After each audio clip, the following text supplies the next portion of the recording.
والصلاة والسلام على أشرف الأنبياء والمرسلين نبينا محمد وعلى آله وأصحابه أجمعين ومن تبعهم بإحسان إلى يوم الدين أما بعد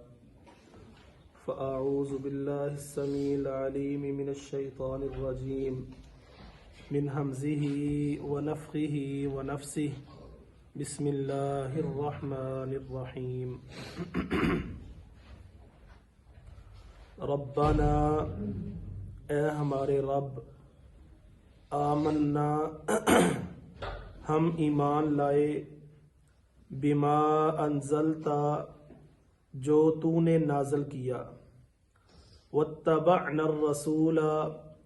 اور ہم نے پیروی کی رسول کی فاکتبنا پس تو ہمیں لکھ لے مع الشاہدین گواہی دینے والوں میں۔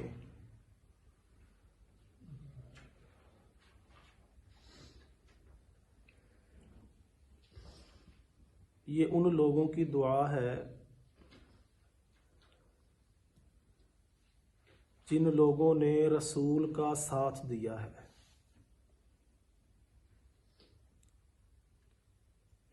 اور جو کچھ رسول کے اوپر نازل ہوا تھا اس پر ایمان لائے ہیں، اور یہ نہیں کیا کہ ہم ایمان لے آئے، ہم نے رسول کا ساتھ دیا ہے، اب ہمیں کسی چیز کی ضرورت نہیں ہے، بلکہ اس کے باوجود وہ اللہ رب العزت سے دعا کر رہے ہیں، ربنا اے ہمارے رب، آمنا ہم ایمان لائے بما انزلتا جو کچھ تو نے نازل کیا واتبعنا الرسول اور ہم نے رسول کی پیروی کی ہے فاکتبنا پس تو ہمیں لکھ لے مع الشاہدین گواہی دینے والوں کے ساتھ۔ پہلے پارے کے آخر میں جب ابراہیم اور اسماعیل دونوں باپ اور بیٹے نے بیت اللہ کی بنیادوں کو بلند کیا تھا، بہت اجر والا کام، بہت بڑا کام، بیت اللہ اللہ کا گھر، اس کی بنیادوں کو بلند کر رہے ہیں، اس کے باوجود ان کے دل کے اندر یہ نہیں آیا کہ ہم بہت بڑا کام کر رہے ہیں، اللہ نے ہم سے قبول کر ہی لینا ہے، اللہ کی مجبوری ہے۔ ہم لوگ نیکی کر کے یہ سمجھتے ہیں کہ اللہ کے اوپر ہم نے بہت بڑا احسان کیا ہے۔ اللہ کے اوپر کون سا احسان ہے؟ ہم نے اپنا فائدہ کیا ہے۔ اگر ہم ایمان لے کر آئے ہیں، اگر ہم نے شریعت کو تسلیم کیا ہے، ہم اچھے اعمال کرتے ہیں، ہم کلمہ توحید کو بلند کرتے ہیں، اس کی نشر و اشاعت کے لیے کچھ وقت نکالتے ہیں، تو ہم اس میں اپنا فائدہ کر رہے ہیں، اللہ کے اوپر کچھ احسان نہیں کر رہے۔ تو اس وقت ابراہیم اور اسماعیل دونوں باپ اور بیٹوں نے یہ کام کیا تو اللہ رب العزت سے دعا کیا کی، ربنا تقبل منا، اے اللہ یہ جو کچھ ہم نے کیا ہے اس کو ہم سے قبول کر لینا، یہ نہ ہو کہ ہمارا یہ عمل ضائع ہو جائے۔ اعمال کرنے کے بعد ہمیں اللہ سے یہ دعا کرنی چاہیے، اے اللہ ہم جو کچھ عمل کر رہے ہیں، یہ ٹوٹے پھوٹے جو ہم نیک اعمال کر رہے ہیں، اے اللہ ان کو قبول کر لینا۔ یہیں پر بھی وہی دعا ہے ان لوگوں کی جو رسول کے اوپر ایمان لے کر آئے ہیں، جنہوں نے اللہ کی شریعت کو تسلیم کیا، ربنا آمنا بما انزلتا واتبعنا الرسول فاکتبنا مع الشاہدین۔ اللہ سے دعا کرنی چاہیے نیک اعمال کی قبولیت کے لیے۔ اگلی آیت میں اللہ رب العزت فرماتے ہیں وَمَكَرُوا اور انہوں نے مکر کیا، وَمَكَرَ اللَّهُ اور اللہ نے بھی خفیہ تدبیر کی ہے۔ لفظ دونوں ایک ہیں، وَمَكَرُوا وَمَكَرَ اللَّهُ، لیکن اللہ کے لیے مکر کا لفظ بولنا ٹھیک نہیں ہے۔ وَمَكَرُوا اور انہوں نے مکر کیا، وَمَكَرَ اللَّهُ اور اللہ نے خفیہ تدبیر کی، وَاللَّهُ اور اللہ تعالی خیر الماکرین تدبیر کرنے والا ہے بہتر، واللہ اللہ تعالی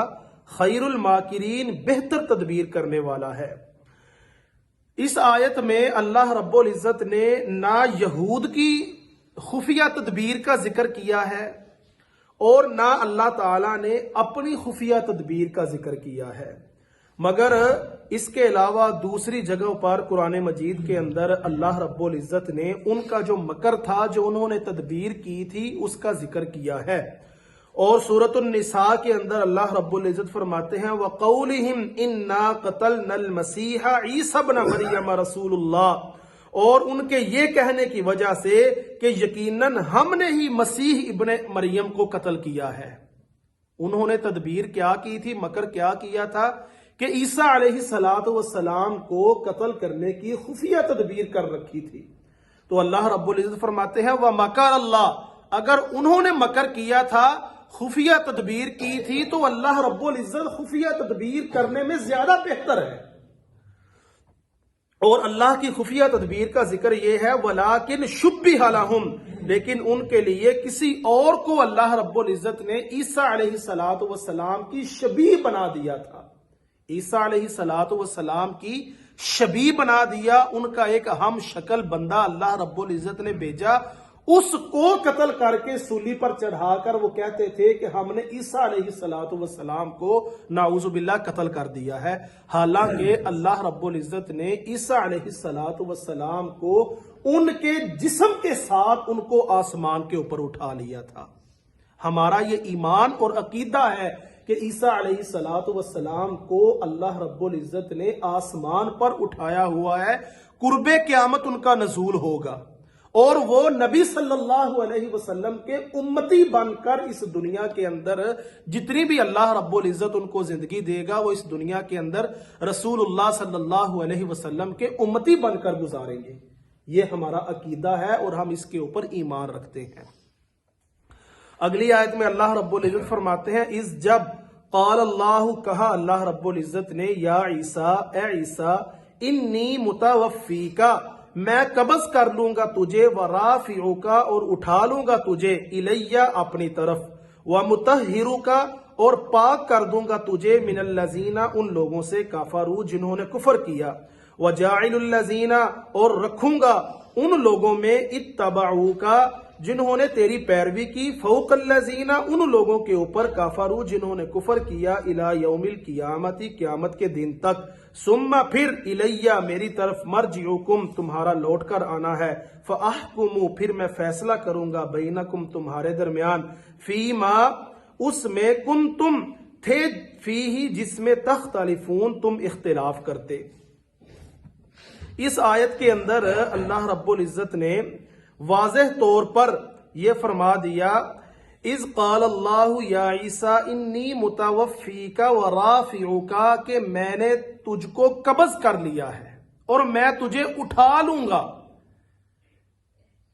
واضح الفاظ کے اندر اللہ رب العزت نے اس آیت کے اندر اس بات کا تذکرہ کیا ہے، اور عیسیٰ علیہ السلام کو قتل اور سولی کی اللہ رب العزت نے نفی کی ہے۔ عیسیٰ علیہ السلام کو نہ قتل کیا گیا ہے اور نہ ان کو سولی کے اوپر چڑھایا گیا ہے۔ اللہ رب العزت نے عیسیٰ علیہ السلام کو آسمان کے اوپر اٹھایا ہوا ہے، اور قرب قیامت جب عیسیٰ علیہ السلام تشریف لائیں گے تو ان کے پیروکار مسلمان سب کفار کے اوپر غالب ہو جائیں گے۔ کافروں کے اوپر اس وقت کے تمام مسلمان اور عیسیٰ علیہ السلام یہ سب کافروں کے اوپر غالب ہو جائیں گے۔ وَجَاعِلُ الَّذِينَ اتَّبَعُوكَ فَوْقَ الَّذِينَ كَفَرُوا، اور عیسیٰ علیہ السلام کے اول تابع نصارہ تھے، ان کے بعد مسلمان ہیں، یہ ہمیشہ غالب رہے ہیں۔ اور حافظ ابن کثیر رحمہ اللہ لکھتے ہیں کہ ان سے مراد صرف نصارہ بھی ہو سکتے ہیں، اور مطلب یہ ہے کہ یہود جو عیسیٰ علیہ السلام کے منکر ہیں، ان پر نصارہ ہمیشہ غالب رہیں گے۔ اگلی آیت کے اندر اللہ رب العزت فرماتے ہیں فَأَمَّا الَّذِينَ،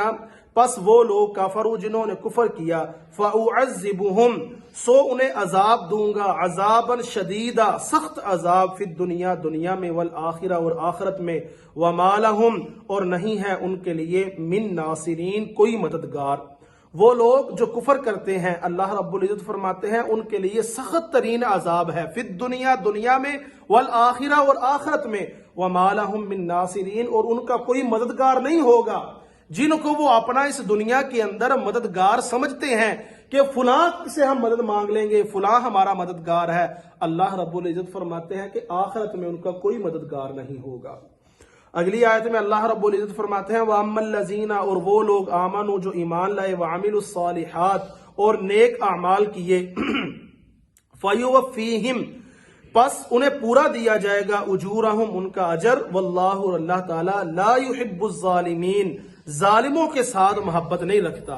وہ لوگ جو ایمان لے کر آئے ہیں اور انہوں نے عمل صالح کیے ہیں، ایمان کے ساتھ عمل صالح کا ہونا ضروری ہے۔ صرف ایمان انسان کو فائدہ نہیں دے گا جب تک عمل صالح نہیں ہے، اور صرف انسان عمل صالح کرتا جائے اور ایمان کا دعویٰ نہ کرے، ایمان اس کے دل کے اندر موجود نہیں، تو پھر بھی اس کو عمل صالح فائدہ نہیں دیں گے۔ ایمان اور نیک اعمال یہ دونوں لازم اور